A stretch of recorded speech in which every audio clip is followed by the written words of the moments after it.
आज की ये महामैराथन क्लास उन सभी बच्चों के लिए बहुत ही ज्यादा इम्पोर्टेंट है जो भी हमारे बच्चे 2026-27 में एग्जाम देने वाले हैं। तो आज की वीडियो में हम आपके बीए 5th सेमेस्टर हिंदी के पेपर नंबर 1 जिसमें आपको पढ़ना है साहित्य शास्त्र और हिंदी आलोचना, उसका वेरी इंपॉर्टेंट एमसीक्यूज क्वेश्चन लेकर आ गई, क्योंकि बहुत सारी यूनिवर्सिटीज इस बार एमसीक्यूज पैटर्न पे एग्जाम करा रही है। तो चलिए बिना टाइम वेस्ट किए आज की इम्पोर्टेंट वीडियो को स्टार्ट करते हैं।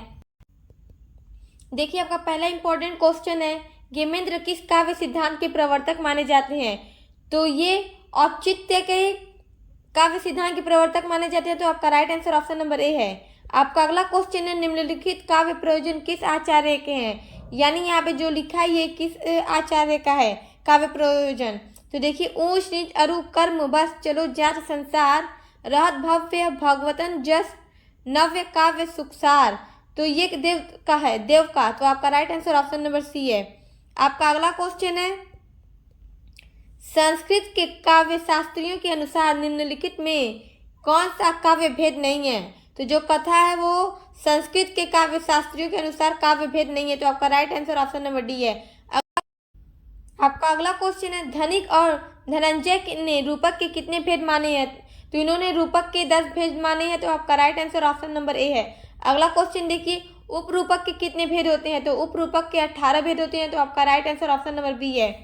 अगला क्वेश्चन देखिए, भारतीय काव्य शास्त्र के किस सिद्धांत को सबसे अधिक महत्व प्राप्त हुआ है? तो रस सिद्धांत को। तो आपका right answer option number C है। आपका अगला क्वेश्चन है, वामन किस प्रकार के आचार्य हैं? तो जो वामन है वो रीतिवादी आचार्य हैं। तो आपका right answer option number D है। आपका अगला क्वेश्चन है, काव्य प्रकाश के रचनाकार कौन है? काव्य प्रकाश के तो मम्मट जो है वो काव्य प्रकाश के रचनाकार है। तो आपका right answer option number B है। अगला क्वेश्चन देखिए, काव्य प्रकाश किसमें विभक्त है? तो काव्य प्रकाश जो है उल्लासों में विभक्त है। तो आपका right answer option number D है। आपका अगला क्वेश्चन है, काव्य प्रकाश कितने उल्लासों में विभक्त है? तो जो काव्य प्रकाश है वो 10 उल्लासों में विभक्त है। तो आपका right answer option number A है।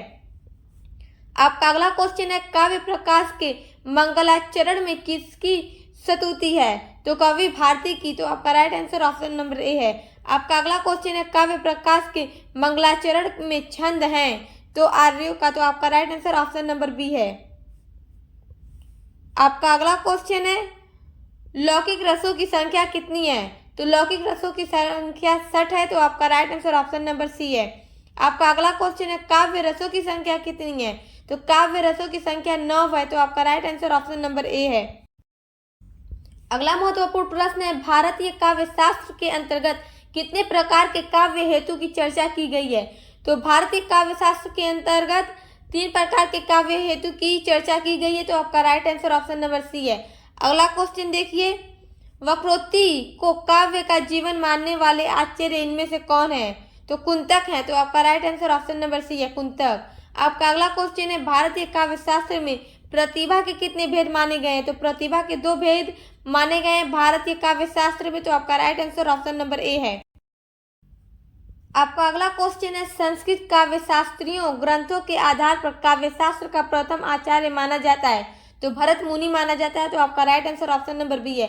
अगला क्वेश्चन है, नाट्य शास्त्र के रचयिता हैं? तो भरत मुनि है। तो आपका right answer option number C है।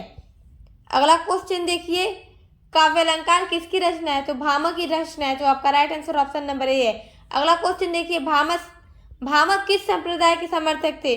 तो ये अलंकार संप्रदाय के समर्थक थे। तो आपका right answer option number D है। आपका अगला क्वेश्चन है, आचार्य वामन के अनुसार गुणों की संख्या कितनी है? तो आचार्य वामन के अनुसार गुणों की संख्या 10 है। तो आपका right answer option number C है। आपका अगला क्वेश्चन है, आचार्य आनंद वर्धन ने रीति शब्द का अर्थ क्या माना है?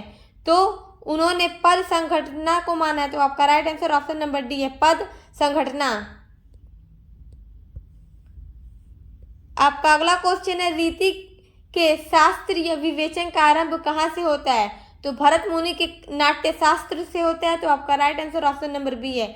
आपका अगला क्वेश्चन है, डॉक्टर राजवंश सहाय हीरा के अनुसार रीति के विकास की कितनी स्थितियां हैं? तो 3 स्थितियां हैं। तो आपका right answer option number B है।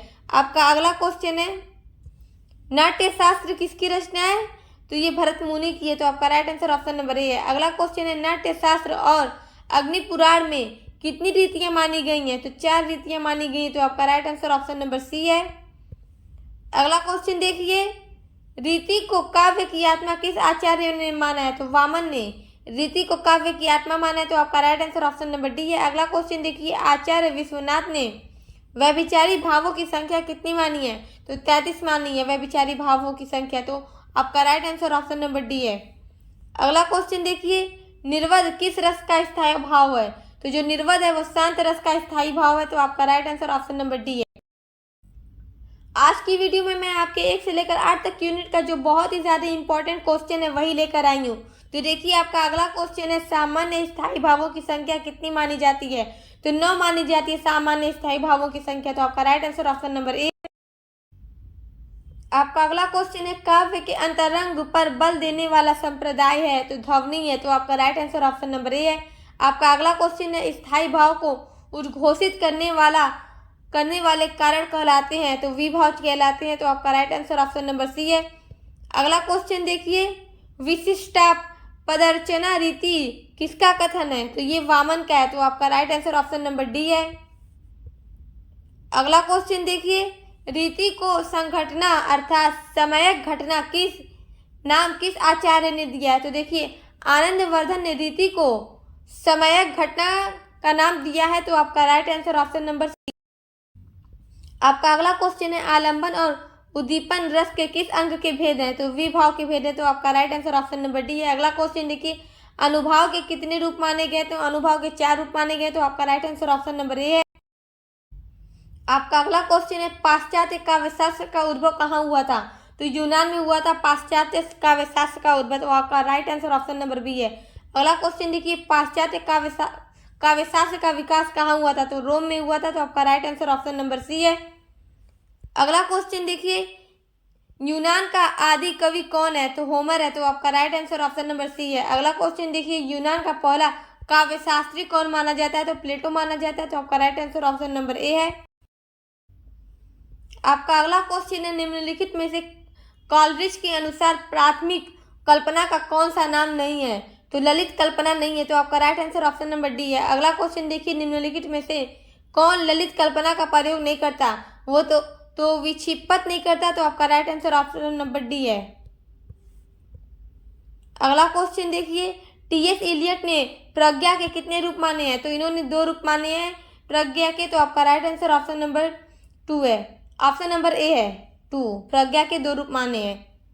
आपका अगला क्वेश्चन देखिए, इलियट के अनुसार परंपरा कैसी वस्तु है? तो इलियट के अनुसार जो परंपरा है वो अत्यंत महत्वपूर्ण वस्तु है। तो आपका right answer option number D है। आपका अगला क्वेश्चन देखिए, इलियट ने परंपरा को छोड़ना अपने आप को छोड़ने के समान अपने किस निबंध में लिखा है? तो सिक्रेट इड में लिखा है। तो आपका right answer option number A है।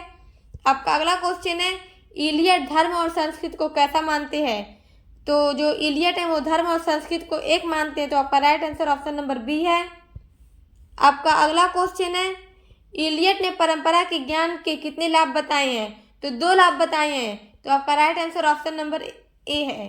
तो आज की वीडियो में मैंने आपके 1 से लेकर 8 तक की यूनिट का मोस्ट इंपॉर्टेंट क्वेश्चन बताया है। इसी तरह आपके हिंदी के पेपर नंबर 1 पे और भी बहुत वीडियोस आएंगे जिसको देखकर आप अपने एग्जाम की तैयारी बहुत अच्छी कर सकें।